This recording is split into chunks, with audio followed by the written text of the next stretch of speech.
जय माता दुर्गा। मित्रों, नवरात्रि के पवित्र दिनों में 9 दिनों तक देवी माँ की उपासना की जाती है।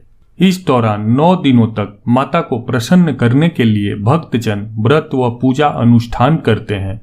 धार्मिक मान्यताओं के अनुसार नवरात्रि के 9 दिनों तक माँ के 9 स्वरूपों की पूजा अर्चना करने और व्रत रखने से घर में सुख शांति बनी रहती है।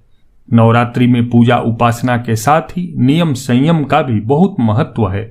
धार्मिक मान्यताओं के अनुसार नवरात्रि का व्रत रखने वालों के लिए कुछ नियम होते हैं जिनका पालन अवश्य किया जाना चाहिए।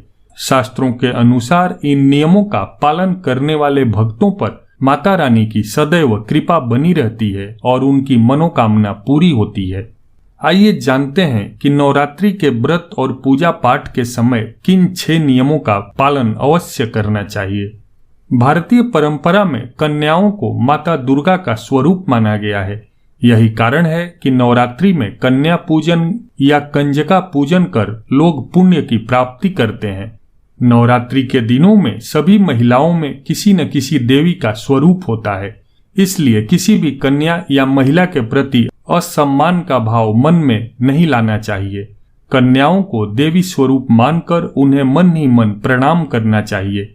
हमारे शास्त्रों में यहाँ तक कहा गया है कि यत्र नार्यास्तु पूजयन्ते रमन्ते तत्र देवता, मतलब जहाँ नारी की पूजा होती है देवता वहीं भ्रमण करते हैं।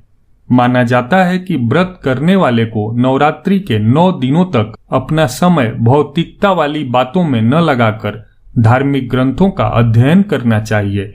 इन दिनों दुर्गा चालीसा या दुर्गा सप्तशती का पाठ कर सकते हैं।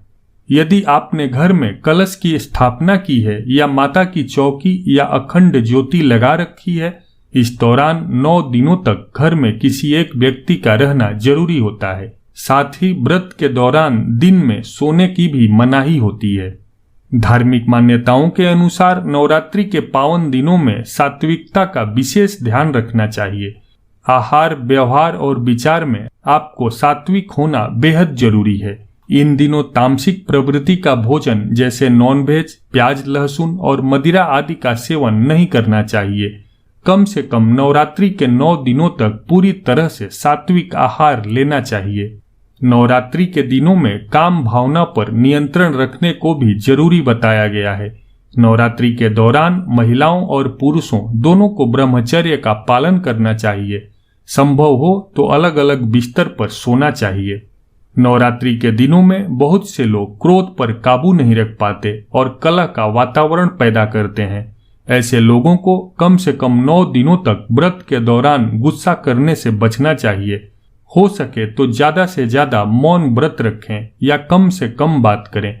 व्रत में शारीरिक ऊर्जा की कमी होती है। ऐसे में व्रत के दौरान ज्यादा बोलने से आपके शरीर में और ज्यादा कमजोरी आ सकती है। इसलिए शांतिपूर्वक व्रत करना उत्तम माना गया है।